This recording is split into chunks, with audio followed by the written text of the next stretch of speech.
They say memories fade with time, but I reckon some don't just stay. They sharpen, cut deeper with every passing year. I'm 79 now, and I can still feel that summer morning like it's pressing on my chest all over again. The way the sky hung low with gray, and how the air was thick, like it knew something terrible was about to happen.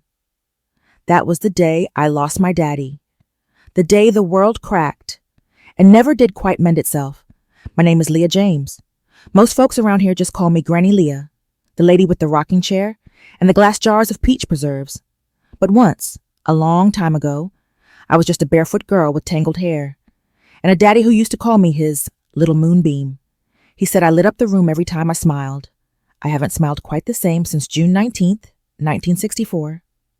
That day started like any other on our little patch of red clay and cotton down in Jasper County, Georgia. Daddy was out in the east field before the rooster finished his second crow. Mama was baking cornbread, humming a hymn under her breath like always, and I was brushing out my baby brother Johnny's hair, trying to make him look halfway decent for church later that week. I remember how the butter churn creaked, the smell of pine outside the open window, the way the sun glinted on the rusty tractor. Ordinary things, but sorrow has a way of staining the ordinary. I was shelling peas on the porch when I heard Mama scream. It wasn't no regular holler, not the kind you make when you cut your finger or drop a pot. This was different. This was the kind that freezes your blood. I jumped up and ran faster than my bare feet had ever carried me.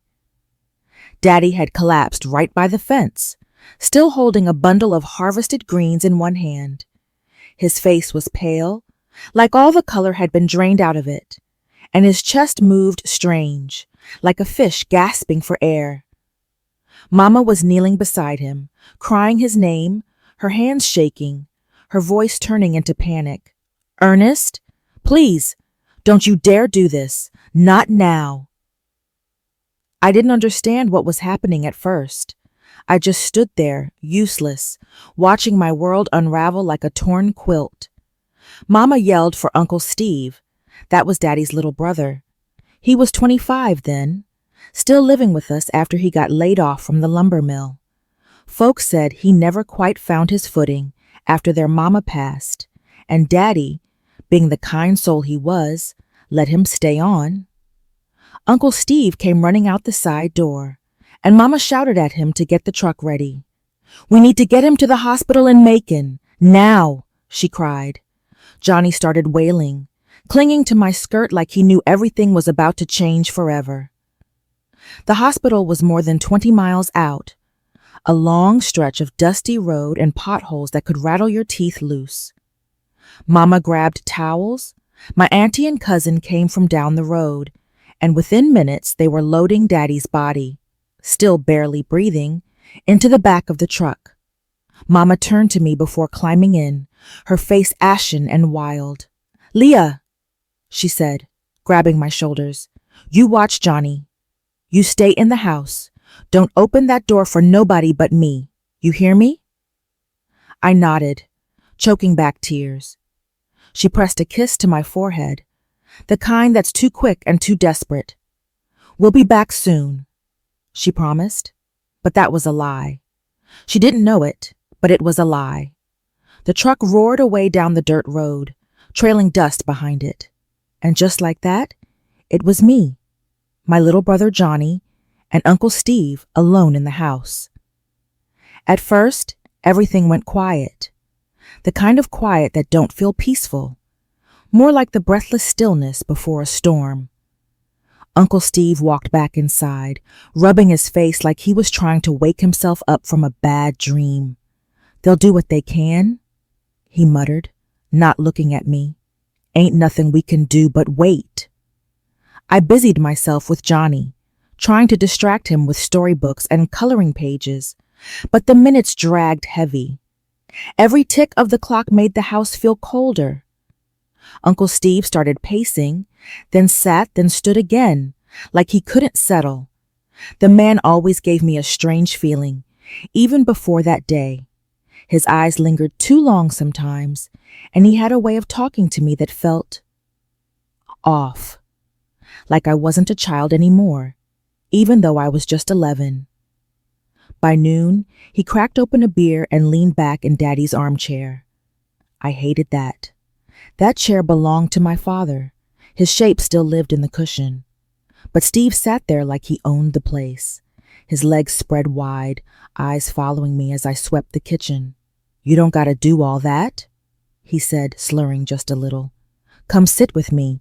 Talk to your old uncle a while." "I'm busy," I said quickly, not meeting his eyes. He chuckled low, a sound like oil bubbling in a pan. "Suit yourself, little lady." I hated how he said that. Little lady, like it was a joke. The day stretched on. The sun dipped lower. Johnny fell asleep on the floor with his stuffed rabbit clutched in his arms. I was fixing cornbread for dinner. Something easy, something Mama would have made, when I heard Steve behind me again. Too close. "You ever think what it'd be like if your daddy didn't come back?" he said.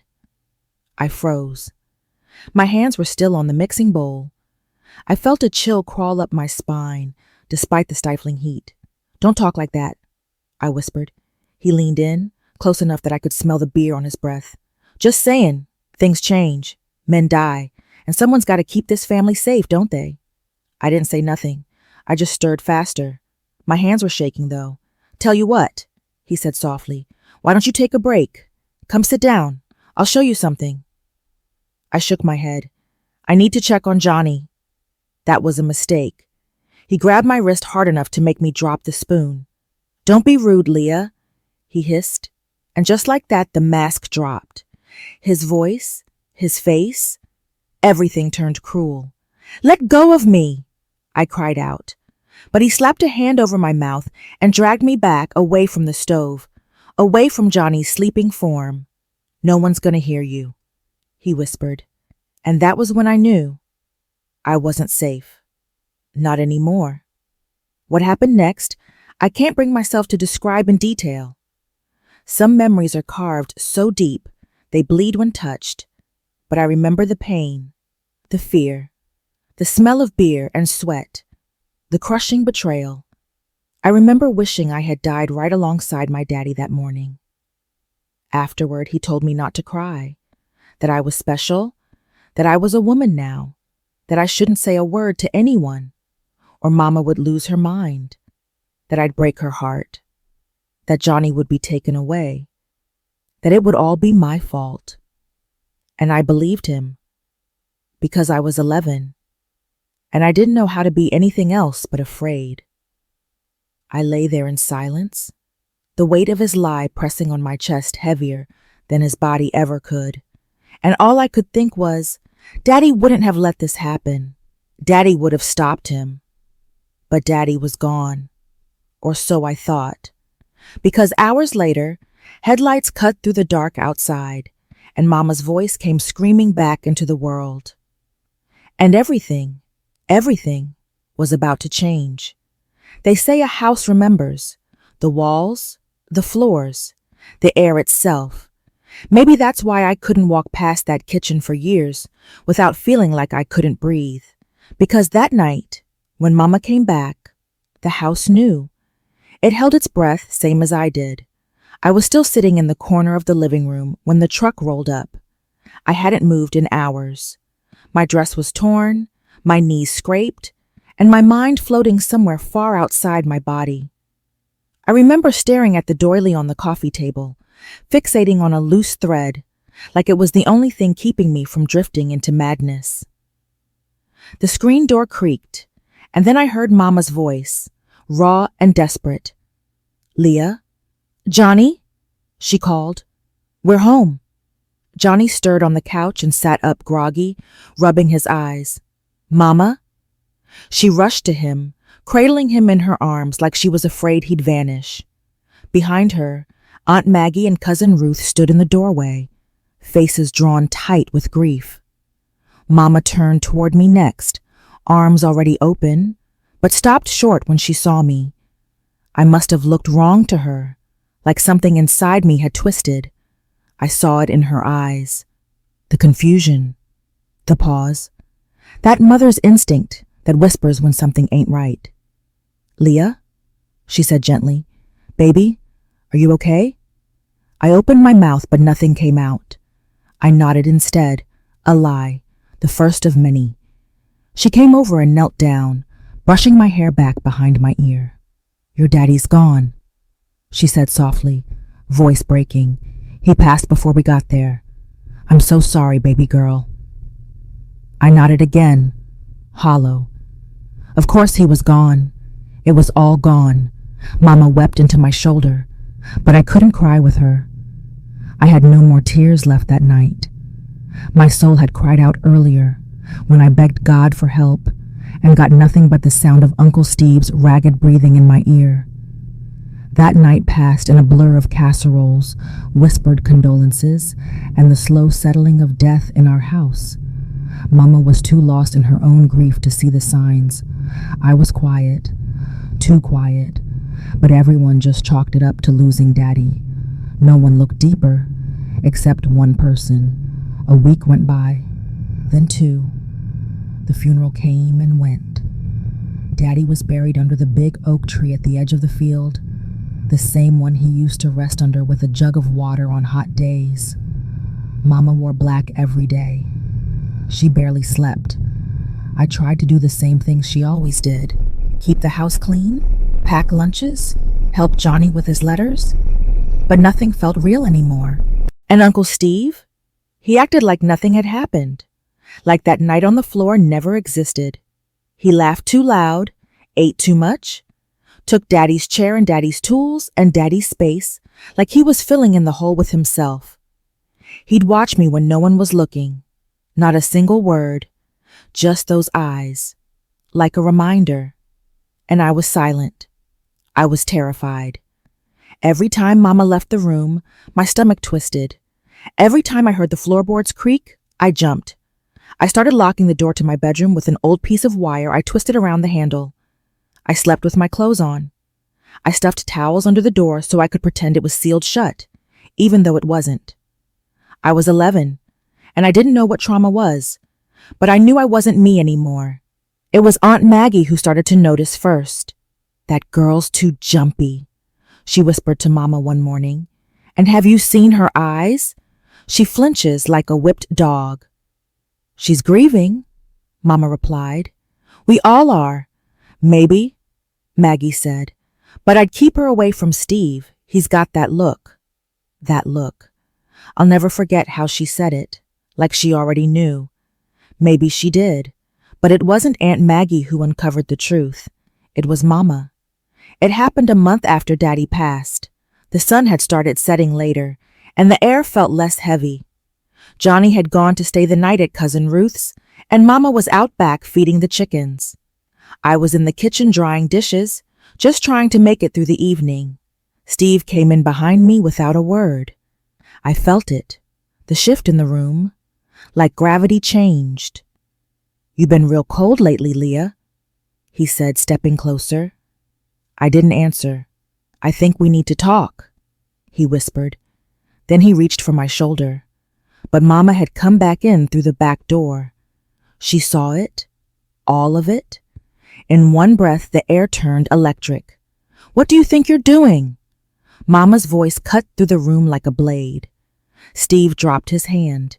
He turned slow, just talking to her. Mama stepped between us, her face white with rage. "Don't you lie to me, Stephen James." He backed up a step, but the smirk didn't leave his lips. "You're upset. You're not thinking straight."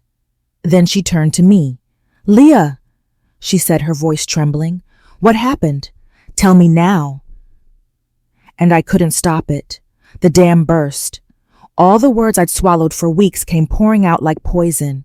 The attic, the threats, the shame, everything. She didn't speak, didn't blink, just stood still, holding herself upright by willpower alone. Then she turned to Steve. "Get out." He laughed. "You believe this little brat? She's confused. Probably wanted it.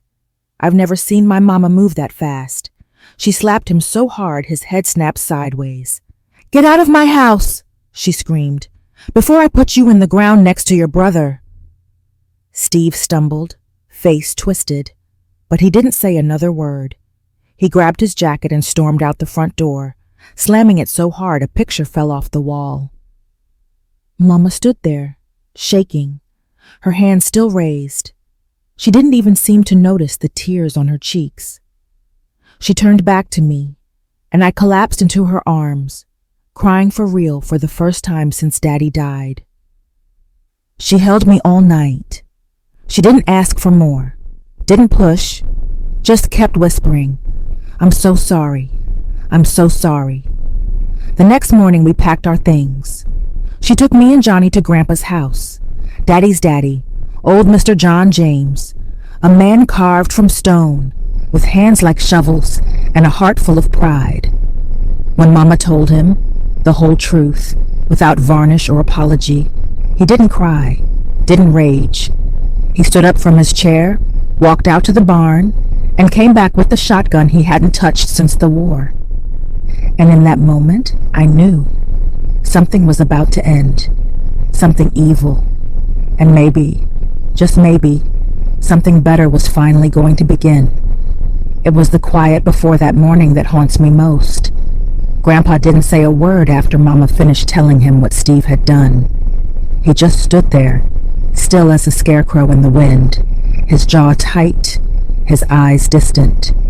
Then, with the same calmness he used when saddling a mule, he walked out of the kitchen and disappeared into the barn.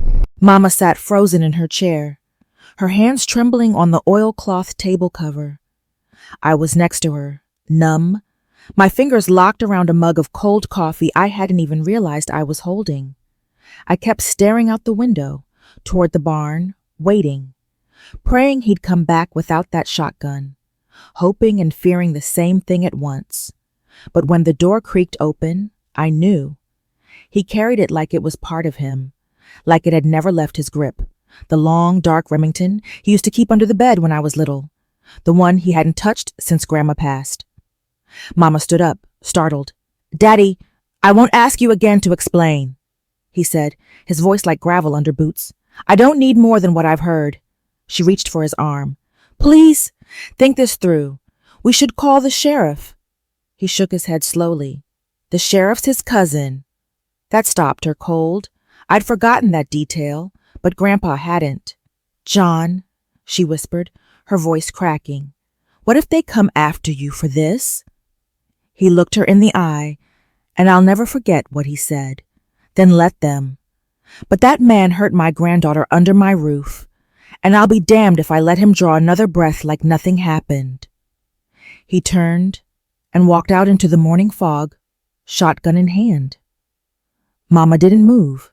She just sat back down slowly and began to weep, the kind of quiet, shaking sobs that rip your insides to pieces. I think she knew, deep down, there was no stopping what was about to happen. I pressed my face to the window and watched Grandpa's boots leave dark marks in the dew as he crossed the yard. His silhouette disappeared down the road toward our old house, and for a long time, there was only silence. Johnny woke up not long after, rubbing his eyes and asking where Daddy was again. I carried him to the back room and read him the same bedtime story I'd read him the night before, even though it was barely 9 in the morning. I just needed to keep him away from the front door. It was nearly an hour later when we heard it. One sharp, thunderous crack that rolled through the hills and made the birds scatter like ghosts from the trees. Mama closed her eyes. One hand went to her chest, and for a long, long time, we just sat there in that kitchen, knowing the world had changed again, this time for good. About 15 minutes passed before we heard tires on the gravel. Grandpa's truck. He pulled up in front of the house, stepped down, and walked to the porch with that same slow, solid gait. The shotgun was gone. Mama opened the screen door. "Is it done?" He nodded once. "Ain't gonna trouble her again?" She opened her mouth. like she had 1,000 things to say, questions, protests, fears, but nothing came out. She stepped aside to let him in. He washed his hands at the sink without speaking. The water ran pink for a few seconds. Not red, just dust and sweat, maybe some rust from the barn. But I saw it. I knew. He sat down at the table, dried his hands on his shirt, and finally looked at me. "You okay, girl?" I opened my mouth and whispered, "Yes, sir." He nodded. "Then that's all that matters." No one called the sheriff. No one said a word. In a town like ours, some things were just understood. The next day, word spread that Steve James had been found by the side of the old creek bed, a bottle in one hand and a gun near the other. The story became what it needed to be, that he was drinking, handling a loaded weapon, and it went off by accident. The sheriff didn't question it. He showed up long enough to make a note, say a prayer, and leave again. Mama made sure to tell folks that Steve had been troubled lately, depressed since Ernest's passing, not right in the head. No one dug deeper. Maybe some knew. Maybe they'd seen the look in Steve's eyes, heard rumors, noticed how quiet I'd become. But they didn't ask. They didn't want to know. And me, I stayed quiet too. I stayed in that silence like it was armor. But the nightmares came anyway. Every night. I'd wake up gasping, reaching for air like Daddy must have when he collapsed in that field. Sometimes I saw Steve's face. Other nights, I heard that shotgun blast on repeat, over and over until I thought I'd go mad. But then Grandpa would come sit by my bed. He didn't say much, just sat in the dark, his presence a steady, solid wall between me and the monsters. "Sleep now, girl," he'd say. "Ain't nobody gonna touch you ever again." And I believed him, because he'd proved it. Grandpa never went to jail, never faced trial. No one in town spoke against him. In fact, I saw a few men shake his hand at the feed store weeks later, saying nothing but meeting his eyes in that quiet southern way. That means I know, and I respect you for it. We didn't go back to our old house. Not ever. Mama sold the property to a cousin and used the money to fix up Grandpa's place. We moved in full-time by September, and life started over in a new way. Not whole, not healed, but safer. That winter, when the frost covered the windows and the fire crackled in the hearth, I started sleeping through the night again. The shadows in my room shrank. The door stayed shut. And one night, I picked up a pencil and started writing, just to get the words out, just to tell someone, even if that someone was only the pages of a cheap notebook Mama bought me from the mercantile. I wrote about Daddy, about the cornbread and the songs and the way he smiled when I beat him at checkers. And slowly, I wrote about him. Not for vengeance, not for justice, just so I could start breathing again, because breathing was the first step to living. And I wanted to live. I wanted more than what Steve tried to take from me. I didn't know it then, but I'd just taken my first step out of the dark. Grief doesn't burn clean. It smolders, lingers, hides in the corners of a room, and flares back up when you least expect it. A scent, a memory, a quiet moment that opens a door you thought was nailed shut. But if you tend to it gently, I've learned, it can warm you instead of consuming you. After Steve was gone, after the shotgun blast that broke the silence and changed our family forever, the air around us didn't magically clear. We didn't wake up the next morning whole, but we woke up. That was a start. Mama, bless her, tried to build us a new kind of life in Grandpa's house. She painted the front porch white again, replaced the torn curtains with the sunflower patterned ones she and Daddy picked out back when things were good. She planted tomatoes out back, even though the soil was poor. She needed something to grow. We all did. I started back at school a month later. It was fall by then, the kind that turns the trees gold and red, like God was trying to apologize for the summer. I walked those 2 miles with my books pressed tight against my chest, not because they were heavy, but because I felt like my ribs might crack without something holding them in. Kids whispered, not because they knew, but because they didn't. They could feel something had happened. Small towns are good at pretending, but even better at noticing the cracks. I kept to myself mostly, sat in the back, listened more than I spoke. Miss Carolyn, our teacher, said I was focused, that I seemed older somehow. She didn't know the half of it. I wasn't older. I was just burned. But the thing about fire is, if it doesn't kill you, it makes you something new, something tempered. It was Grandpa who first noticed I'd started writing. He found my notebook one afternoon, not because I left it lying around, but because I accidentally dropped it behind the dresser. I thought I'd lost it forever, and I cried like a fool until he knocked on my bedroom door one night and handed it back, wrapped in one of his handkerchiefs. He didn't say anything, just nodded and turned to leave, then paused. "You got your daddy's voice," he said, soft but strong, like a storm that don't need thunder to be felt. I slept with the notebook under my pillow after that. Mama got a job at the sewing mill the next spring. It didn't pay much, but it gave her purpose, something to keep her hands busy and her mind moving.